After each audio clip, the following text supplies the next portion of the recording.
ভোরের আলোয় জেগে উঠেছে চর শান্তিপুর। মেঘনার কোলে জন্ম এই গ্রামের মানুষগুলোর জীবন শান্ত, সরল আর পরিশ্রমে ভরা। এখানেই বাস খালেক সর্দারের বিশাল পরিবারের। ৮ জন মানুষ ৮ রকম আশা নিয়ে প্রতিদিন নতুন সূর্যকে বরণ করে।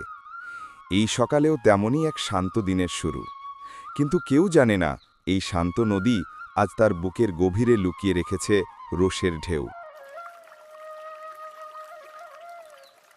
আজ কিন্তু মাছে জাল ভরে গেছে। সবাই আজ খুশি হবে অনেক। একটা বড় ইলিশও পেয়েছি দেখি। আজ গ্রামের হাটে ভালো দাম পাবো। ঠিক বলেছ ভাই, এই মাছ বিক্রি করে ঘরের বেড়াটা মেরামত করা যাবে। মা কালী বলছিলেন বৃষ্টি এলে ঘরে পানি পড়ে।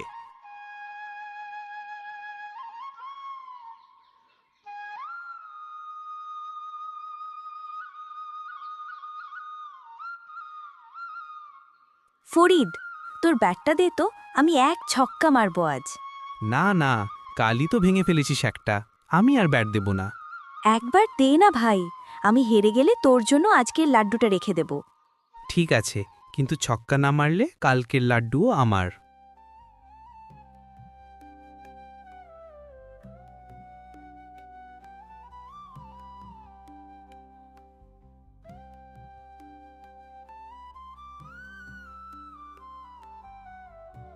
খালেক সর্দার সারা জীবন নদীর সঙ্গে লড়েছেন, জোয়ার, ভাটা, বন্যা, দুর্ভিক্ষ।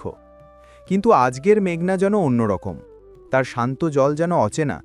এমন স্থিরতা খালেকের মনে অজানা অস্বস্তি জাগিয়ে তোলে।